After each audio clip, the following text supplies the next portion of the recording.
ആശാപ്രവർത്തകരുടെ secretariat ഉപരോധം പൊളിക്കാനായി ആരോഗ്യവകുപ്പ് സംഘടിപ്പിച്ച പരിശീലന പരിപാടിയിൽ ഉയർന്ന ഹാജർ. എന്നാൽ പ്രശ്നത്തിൽ സർക്കാരിന്റെ സമീപനം ശരിയല്ല എന്നാണ് പരിശീലനത്തിനെത്തിയ ഭൂരിഭാഗം ആശാപ്രവർത്തകരുടെയും അഭിപ്രായം. തിടുക്കപ്പെട്ട് ഇങ്ങനെ ഒരു പരിശീലനത്തിന്റെ ആവശ്യം എന്താണെന്ന ചോദ്യത്തിന് കൃത്യമായ ഉത്തരമില്ല. എന്നാൽ അരിയാഹാരം കഴിക്കുന്നവർക്ക് എല്ലാം കാര്യങ്ങൾ ബോധ്യപ്പെട്ടിട്ടുണ്ട്. ക്ലാസ് സമരത്തിന് എതിരാണെങ്കിൽ അത് ന്യായമല്ല. ട്രെയിനിങ്ങൾ നല്ലതാണ്, പക്ഷെ സമരത്തിന് എതിരാണെന്നുണ്ടെങ്കിൽ അതൊരു ന്യായമായിട്ടുള്ള ഇതല്ല. ക്യാമ്പും ട്രെയിനിങ്ങും ഒക്കെ നല്ലതാണ്.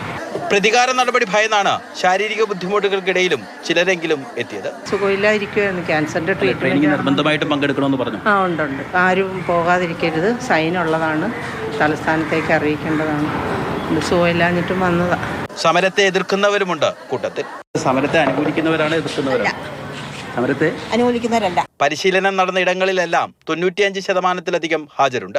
എത്താത്തവർ ഔദ്യോഗികമായി കാരണം അറിയിച്ചിട്ടുമുണ്ട്. ഞങ്ങൾക്ക് നേരത്തെ കിട്ടിയിട്ടുള്ള ക്ലാസ്സുകൾ തന്നെ ഇത്.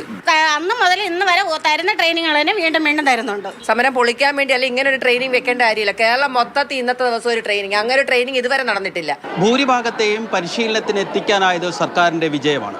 എന്നാൽ അതിൽ മഹാഭൂരിപക്ഷവും മനസ്സുകൊണ്ട് സമരത്തിനൊപ്പം തന്നെയാണ്. വിവിധ ബ്യൂറോകൾക്കൊപ്പം രഘുനാഥ് നാരായണൻ, മാതൃഭൂമി ന്യൂസ്, ആലപ്പുഴ.